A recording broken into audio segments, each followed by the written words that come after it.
में एक बार फिर से हम सतीश वर्मा हाजिर है एक नया एपिसोड लेकर के, जहां पर दूर दूर से भोजपुरी गायक कलाकार अपन दावेदारी देवे खातिर आ रहा है।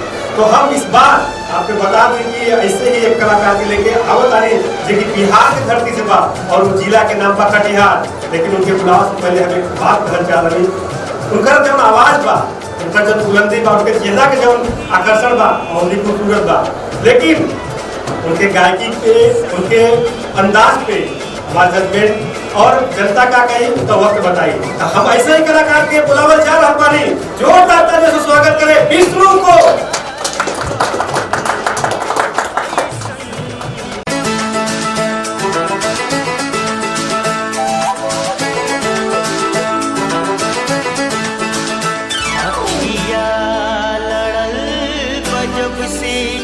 दिल में करार नहीं है,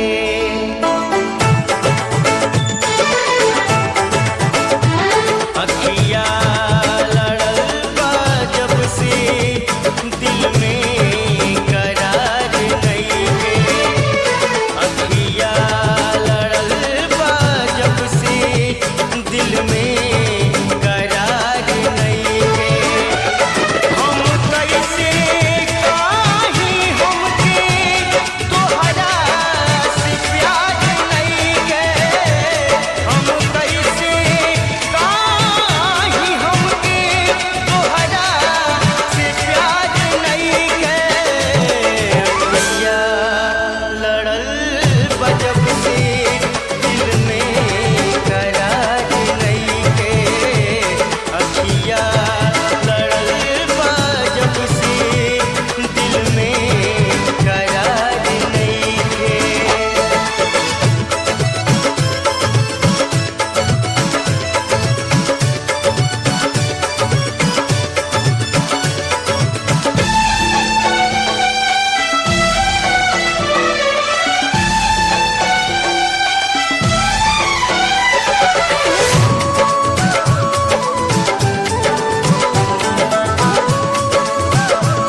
अखिया लड़ल बा जब से दिल में करार नहीं थे।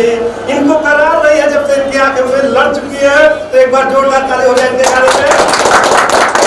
और कैसे परफॉर्मेंस लगा और कैसे पहले नहीं इनका एक्टिंग कैसे रहा, एक ही जाना खातिर सबसे पहले हम चला अपने बड़े भाई दिलीप पांडे जी के पास और जानेंगे कि विष्णु के इस गाने पे उनका वो क्या बात है। विष्णु कटिहार से आप थे, इतने दूर से आने के बाद काशी में अपने सुर की छटा आपने बिखेरी। बहुत बढ़िया गौला, मतलब कहेगा मतलब बढ़िया गौला, बढ़िया फीलिंग बा और परफॉर्मर टाइप के परफॉर्मेंस देना अच्छा लगा।